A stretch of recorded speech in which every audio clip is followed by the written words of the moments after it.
voordat ek begin, ek het daar gesit vanoggend en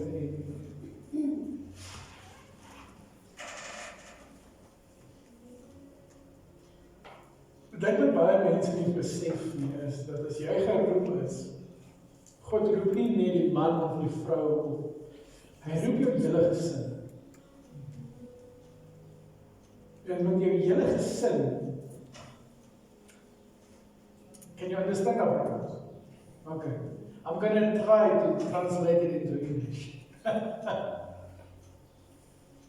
Sorry. If God calls you, I was sitting there this morning.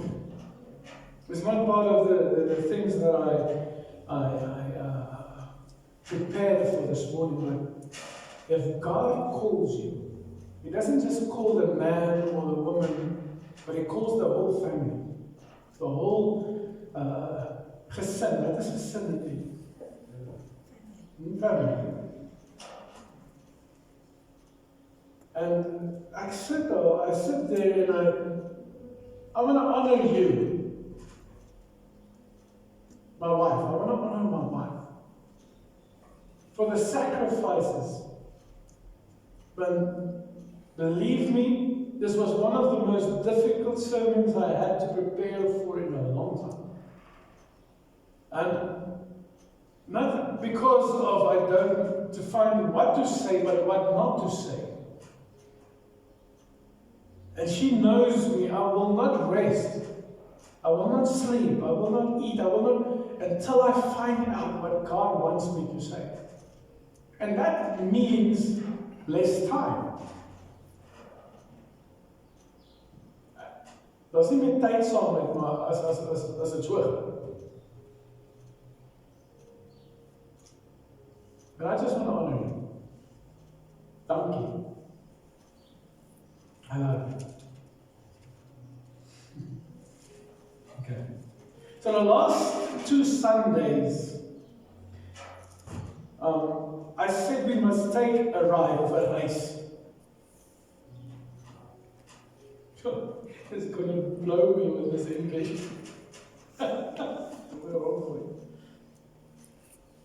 But I said, let's take a race. In Psalm 23. And the last 2 Sundays we spoke about, the first Sunday we spoke about wie is God, who God is, and who is He, how is the God of relationship.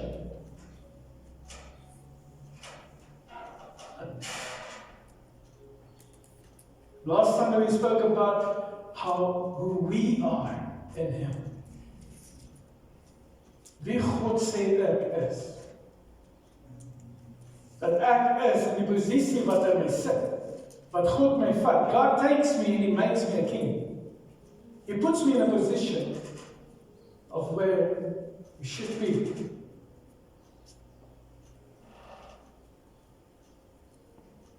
To get to the point that we are today.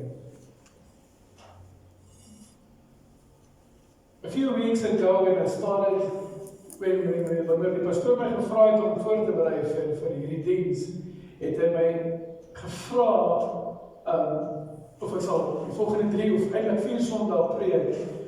And the first thing God came and said to me, you need to speak about declaration.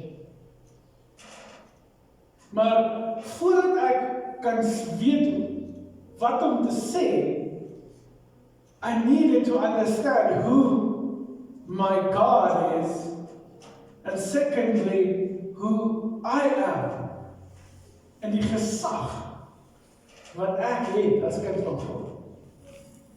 You will never understand the power in your words if you do not understand your identity and the identity of God.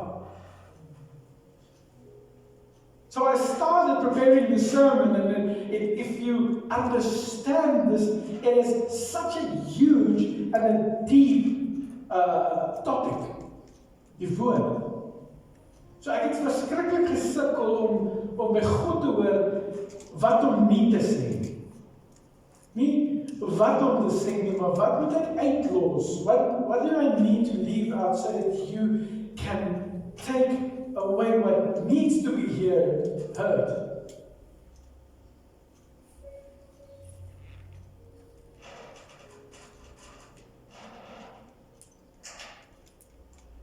Have you ever started, het jy al ooit stilgestaan en gewonder? How does, wat is oorwinning nou in Engels? Triumph. What is the sound of triumph? What happens when your favorite soccer team wat gebeur as die bokke wen? As jy het al ooit gewonder, net gestaan en dink, have you ever wondered just, hoe klink oorwinning? Die opskrif vandag is die klank van oorwinning. The sound of triumph as actually winning. So, as ou gaan kyk, die oomblik as die bokke die laaste 3 druk, of if the soccer team comes and he kicks the last goal, I don't know about soccer, but I want to explain it to you in a way that you will understand, is when you triumph over something, there's something that happens and there's always sound. There's all the, yeah! Woo! Wat gebeur as ek met die wedstreep praat? Ek vertel baie eers. Ek leer dit. As altyd klank. Wat sal dit gaan? But I want to show you something that sound, particularly the word you speak, is not only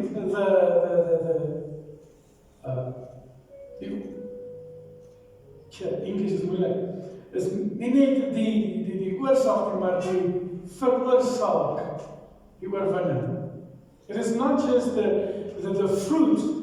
That sound is not just the fruit of triumph, but it's also the cause of triumph. Especially the words that comes out of our mouth. Okay, I'm going to read this in English quickly. So we go to Psalm 23, and we work through verse 1 till 3, I think. Yeah. So Psalm 23 verse 4 says, and this is nogal baie interessant. And David says, yes, though I walk through the deep sunless valley of the shadow of death, I will fear or dread no evil. For you, he's speaking to God here, he says, for you are with me. Your rod to protect me and your staff to guide me, they comfort me. Verse 5, we spoke about last week. You prepare a table before me in the presence of my enemies. You anoint me, you call me, my head with oil. My brimming cup runs over. Now David starts in verse 6, he starts speaking about his future. He says, surely or only goodness, mercy, and unfailing love shall follow me all the days of my life. And through the length of my days, the house of the Lord and his presence shall be my dwelling place. Now the whole psalm, van Psalm 1 tot 6, is a declaration.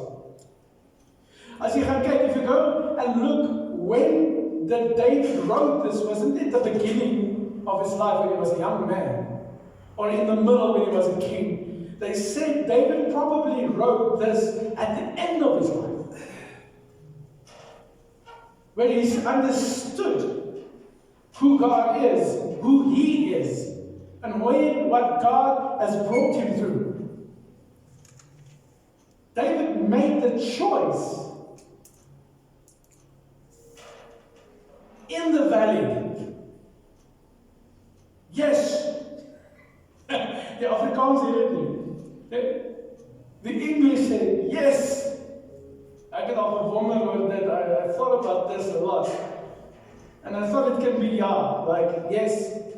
Even though I go through the dark deep valleys. Or we can say, yes, even though I go through this, I know you are with me.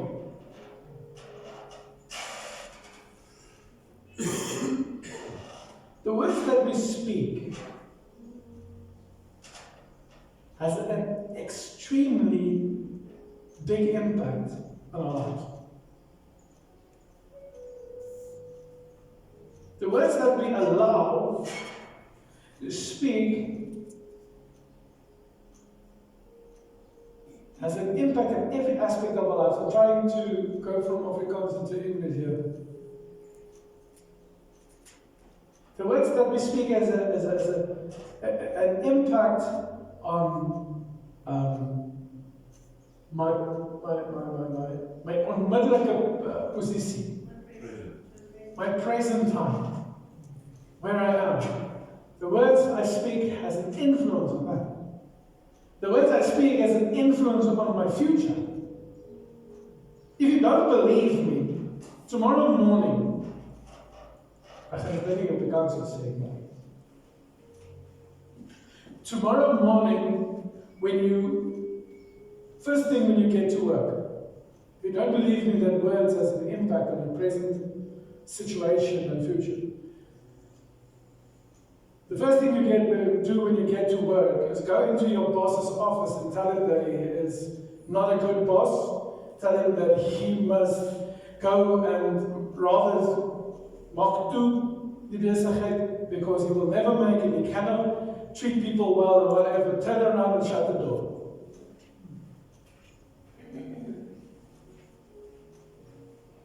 I believe in the next 5 minutes you will find out what will your present position be and your future. You will sit without a job today and tomorrow you will have a new one. The impact of the words we speak is profound. It's regtig phenomenal. And that is why I ask God, what must I not say? But as jy regtig gaan kyk, is 'n verskriklike groot, 'n diep onderwerp. We are sitting in the positions we are most of the time because of the words we speak.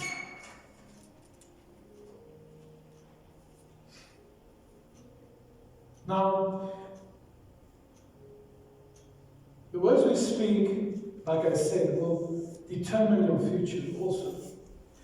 Now I want to let us symbolize this word of us as a tool. God het vir ons hierdie tool gegee, hierdie woord wat hy binne in ons mond gesit het, 'n tool om ons huidige posisie te verander, to change our circumstances today and tomorrow. It's a tool. And the best tool, you know me because I'm working with tools every day, the best tool that I can find that can describe the word as a hammer. In Jeremiah 23, verse 29, okay, I'm just going to translate it like this. It says, "Is not my word like a fire and like a hammer that smashes a rock?" God sê, hierdie woord is 'n hamer. Hoekom? Because a hammer is a tool that I can use to build and to break. Hulle sê mos, how bigger the problem, how bigger the hammer.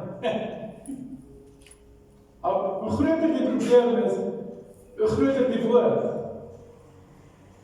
That I need to understand.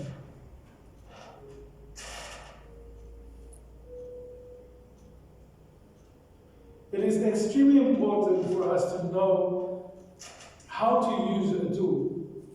In the workplace, if you don't know how to use a tool, en ek dink julle sien seker baie daar in die hospitaal dat mense met 'n tool verkeerd gebruik, kom gewoonlik halfpad my daar aan met vingers op. It's extremely important for us to know how to use a tool. It's not good for ourselves, it's not good for the people around us. As die ou vir jou die hamer vashou en jy slaan verkeerd, het hy minder vingers, nie jy. So,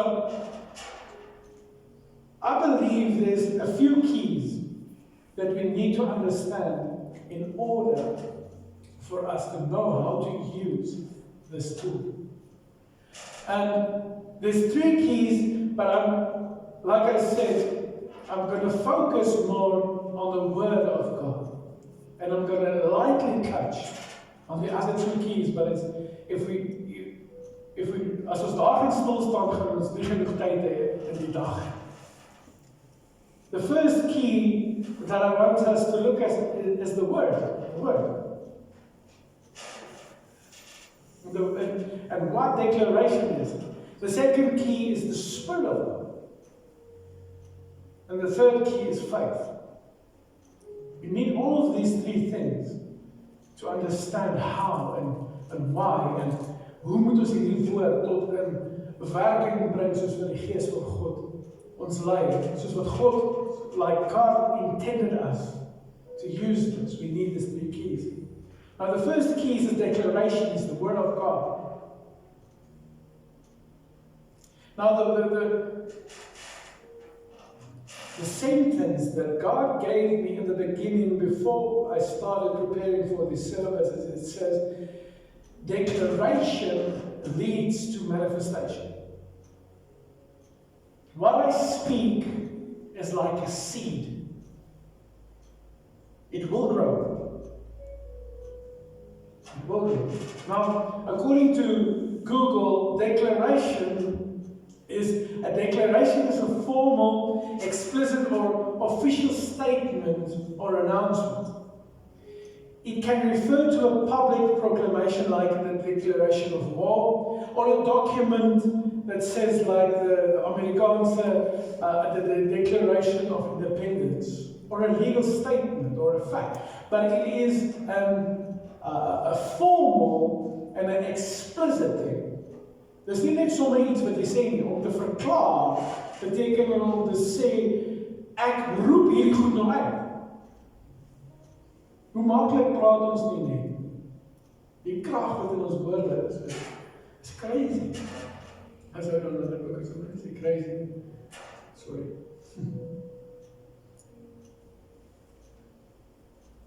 Now the reason that our words is so powerful is because of who God is.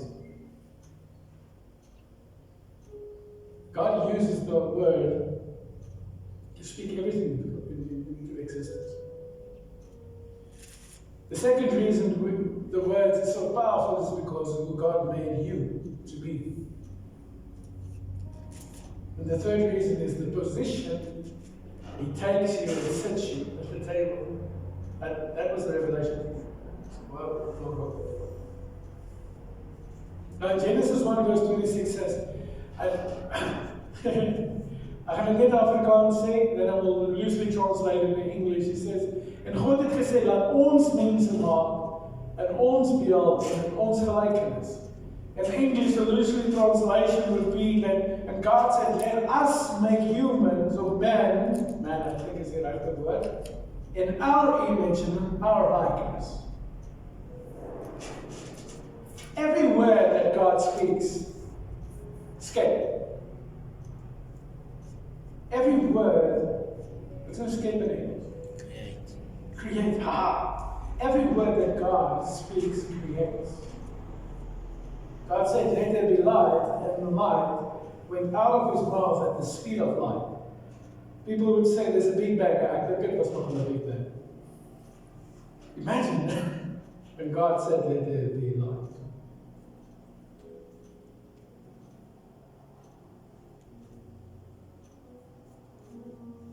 Yeah.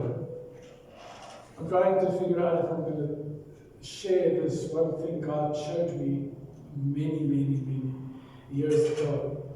I was in a time of prayer, and we gathered at church every morning at 3 o'clock in the morning, and we started praying just for God to show us more of himself. And one morning, God showed me, see, I'm a guy that works with with my prentjies.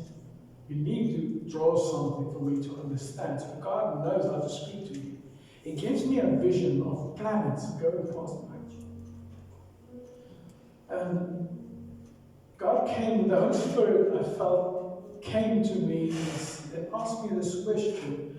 He said, you know that the universe is expanding every day. And I said to him, yeah, I've read this somewhere and I've seen it somewhere on a video that they say that there's every day new planets is created, the universe is getting bigger every day. And God asked me why. And I said to him, Lord, I don't know. You know, I don't know. You are God, I don't know. And he said to me, the moment when I said, let there be light, is still creating, is still going out, is still doing what I set out 6,000 years ago, plus 9 is what I got. Is still doing what I set it out to do. God sê sy woord sal nooit leeg terugkeer nie. It will never return to him void, the word that God speaks. So we are created in the image and the likeness of the Most High God. That is why the words we speak creates.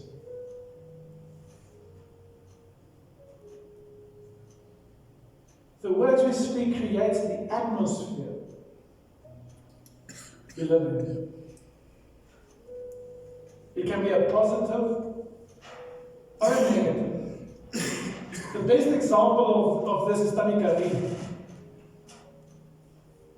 I cannot think you can be 5 minutes in her presence and still be depressed. Never in your life. You just need to spend, if you need to have joy and peace in your life, you just need to spend 5 minutes with Tannie Karin. And your whole outlook will change for the day. If I see her, I see positive. As ek haar sien ek liefde. As ek haar sien ek net, woo! Hallelujah! But it's because of the words that she speaks. Ek het al nog nie een negatieve ding gehoor sê nie. As ek al hoor, the bulk of the words that comes out of her mouth is positive. It's creative. She will say that she thinks you are awesome and jy is oulik. It is the atmosphere that she creates by the words that she speaks. And then you get to some people, you spend time with them for 5 minutes en dan wil jy eie pols afkyk. Ag ja, swaar. Dit is so swaar. Die regering and this and that and whatever. We need to look at the words we speak because we can create our own atmosphere. Ek kies, en die oggend as ek opstaan, en party dae kan dit verskriklik moeilik raak. You choose the morning when you wake up, how your day is going to be by the words that you allow to come out of your mouth. I choose today will be a day that the Lord has made, and I will rejoice and be glad in that. I kies dit to create this atmosphere, the power in your words. The second thing that we create with the words that comes out of our mouth is our future. It's one of the most powerful things we can do. Is to speak into your spouse's life. To say, you are great. Jy sal dit maak. Jy is die regte vrou vir hierdie gesin. Jy is die regte man vir hierdie gesin. Sorry, I don't know how to say that in English. You are the right man and woman for me in this family. Speak into the future. They will make it. In your kids' future, ek doen dit verskriklik baie. I know the profoundness of this because when I was a young child and a young man, everything that was spoken over me was negative. And I had to struggle to get rid of it because I started to believe it. And when I started to believe it, it started to be my future. You need to choose the words that come out of your mouth. Because if you start speaking negative of your children, they will not make it. But if I choose to say that he will be blessed, that he will be smart, that he will be someone, that he will be a leader, and she will do this and she will do that, I believe with my whole heart that the words that comes out of my mouth will start creating a positive future. Because we are created in the image and likeness of the Most High God. It was actually last week of the break.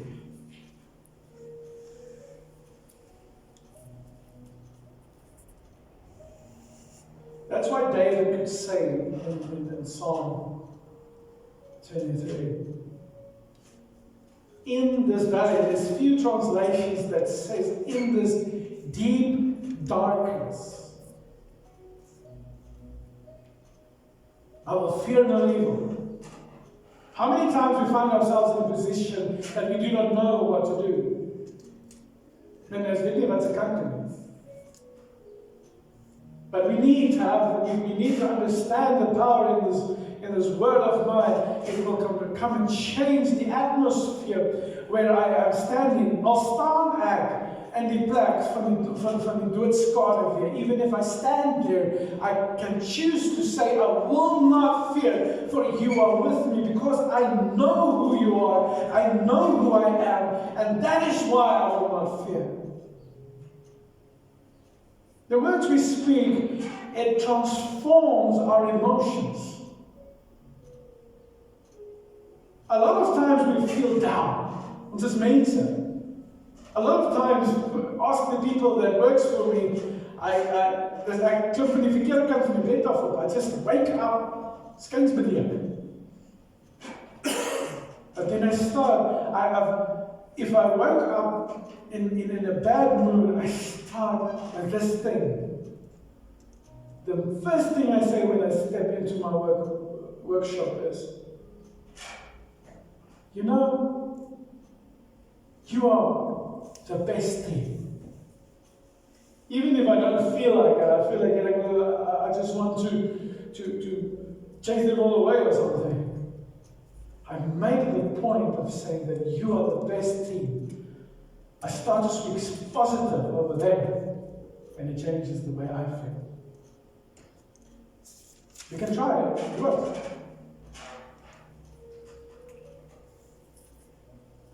We need to understand one thing, that the words that we speak is not just something we say. I think there's a scripture that says, and I'm speaking under correction now, but says that we will bear account for every needless word we say. Enige woord wat sommer net. It's a scary scripture, but I think it's there. We need to understand the power we have and the words we have. Now I'm starting to preach. This is not all part. We need to start using the tool that God gave us to build and not to break.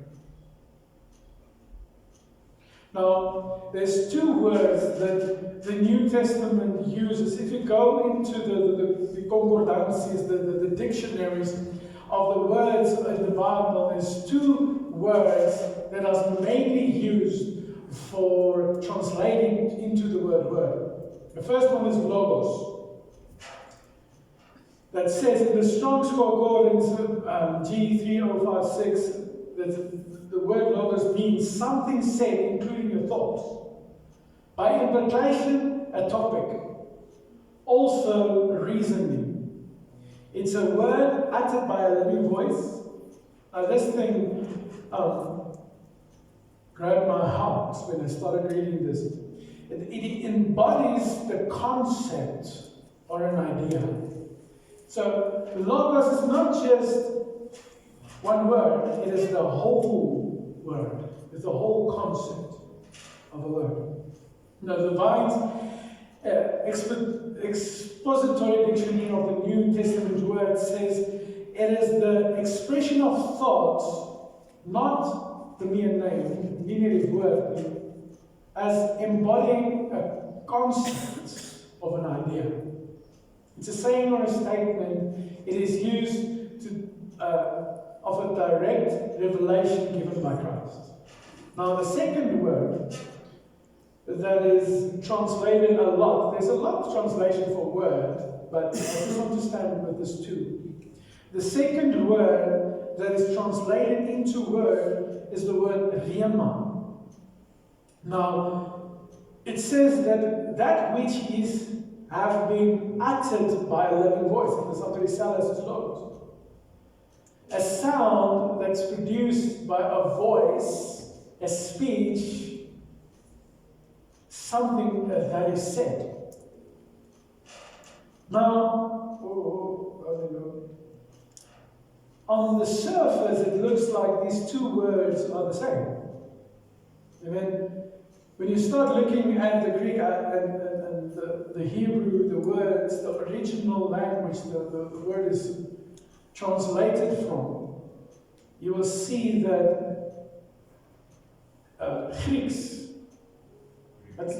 Greek is extremely versatile. It don't just, we in English have only one word for word, but yeah, it's two, but there's actually, I think, 5 or 6 different words that can be translated as word in the Greek New Testament language.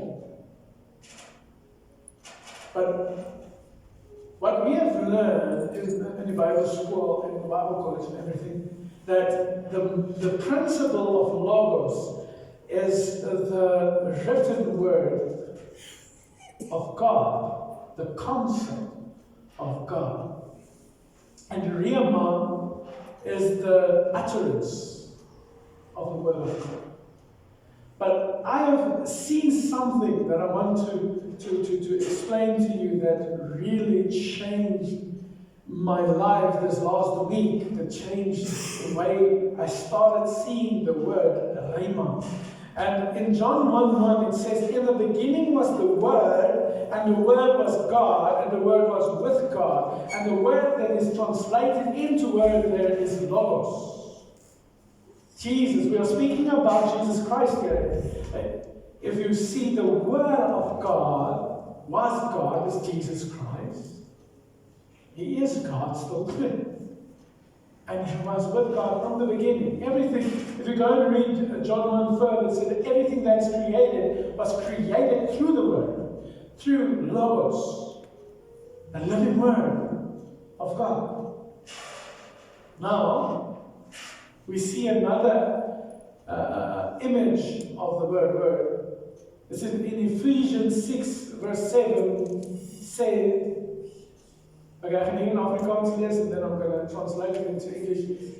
En neem aan die helmet van verlossing en die swaard van die gees, wat die woord van God is. But there it's translated rhema. It's not, soos wat ons groot geword het, the sword of the Spirit is not logos. It is the rhema of the Word of God. Now listen to this explanation of the Vine's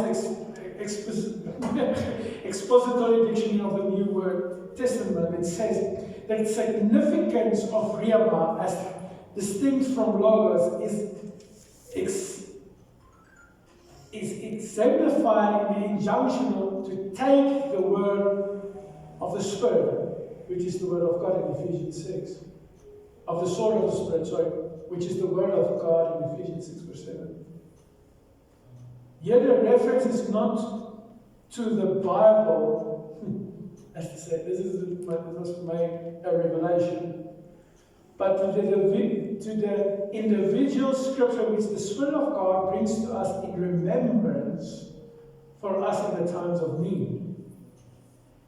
The prerequisite being the regular storing of the mind, filling the mind with logos. The revelation that I got from this is that the Word of God, the Rhema, is the living, acting Word of God. It's the moment when I start acting on the logos. Dit is vir my, because if you understand what we've been taught, is the Rhema was just spoken word. But here it says that the Rhema is the acting on the word. It's the action of speaking the word. It's taking action in the circumstances. As when I'm in the valley, when I'm in the storm, when I cannot see where to go, I need to take the action, the Rhema of what is in this and changing the atmosphere around me.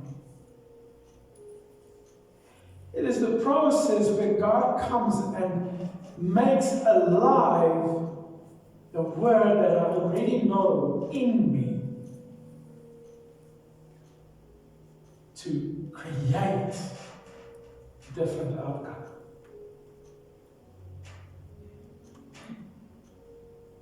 If we understand the process, our lives will change, our atmosphere will change, the people around will change.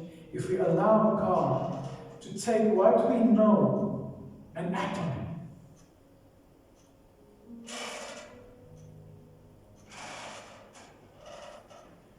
Rhema. We do not believe in the evidence just by what Christ said. Ons glo nie net in wat hy vir ons gedoen het, net omrede Christus gepraat het. Waarom het hy gedoen het? We believe in what Christ has done, not just because what he said, but what he did. He died for me on the cross. He lived a sinless life. He lived a perfect life. He lived a life of victory. And because of what he does, because the Christ is the Logos, we see in the beginning was the Word, because of the Logos that turned into Rhema, the action, we can be free today. And that was a revelation for my net so opgewonde gehad.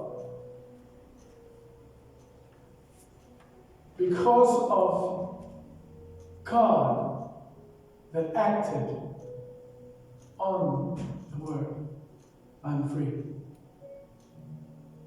It's because of me knowing the word that I can act. The prerequisite is, die vereiste is, dat ek die woord van God ken. Sodat ek kan kies om die woord van God, sodat I can choose to use the word of God to speak into my circumstances, my atmosphere, my future.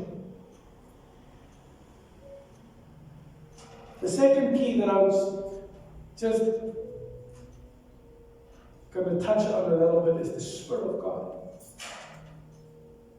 If we understand how God works, it was the Spirit of God working through God, going through the Word, through Christ, that created everything. The Spirit of God is the power of God.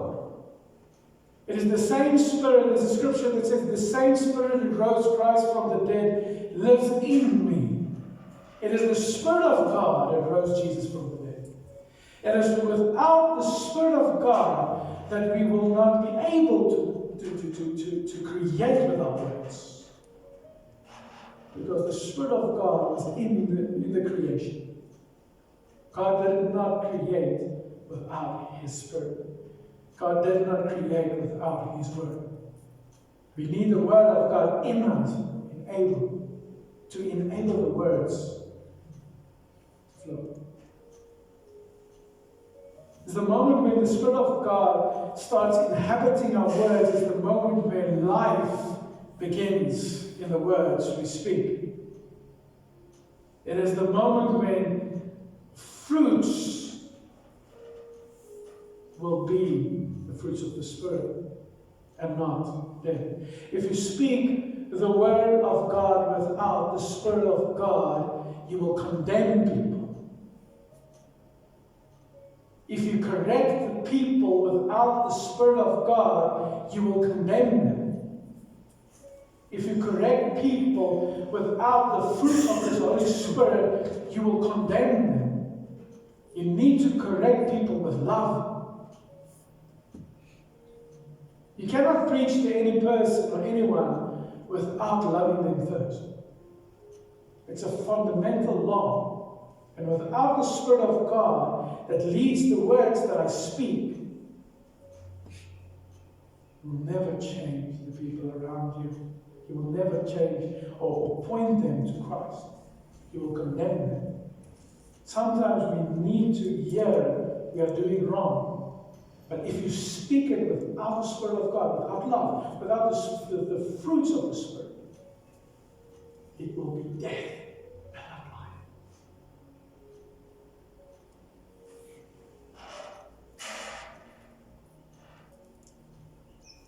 The last thing I want to speak about, 45 minutes.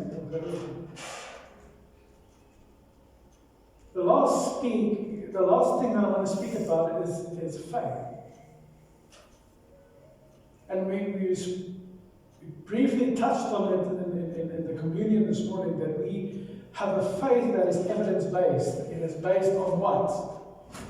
On Logos, on the Word of God. How do I start learning more about God? It's in the Word of God. There's a scripture that says in Romans 10:17 is that ek gaan hom in Afrikaans sê, die geloof is deur die gehoor en die gehoor deur die woord van God. Now faith comes by hearing and hearing of the Word of God. But not Logos. The same word there is Rema. I always say to people that you will maybe be the only Bible someone else reads their entire life.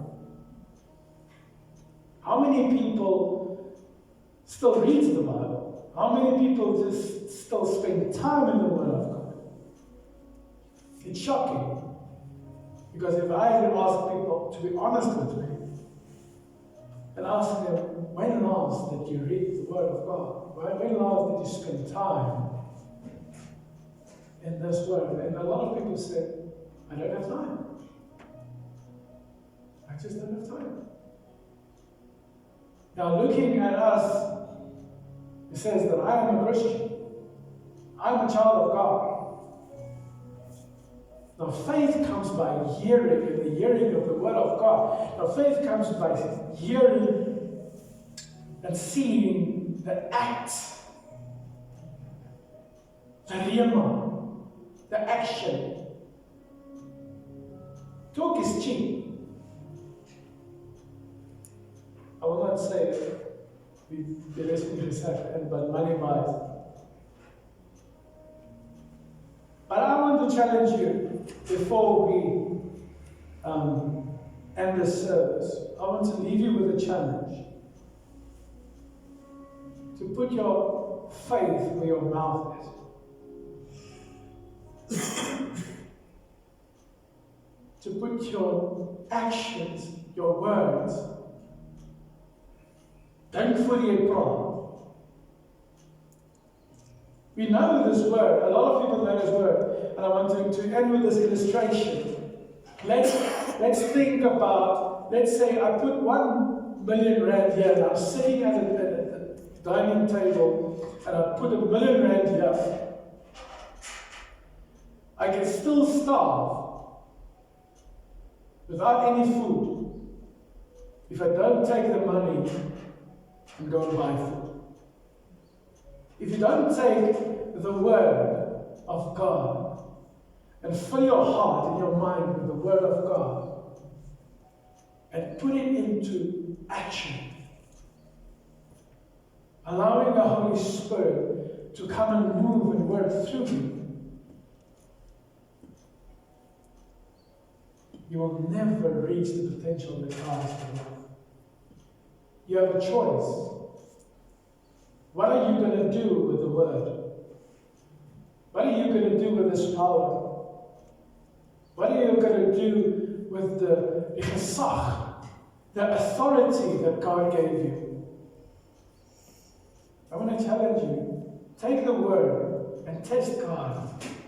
See if He's a liar. God is not a liar. God says that if you seek me with your whole heart, you will find me. If we take this Word and make it mine, He will set my heart ablaze.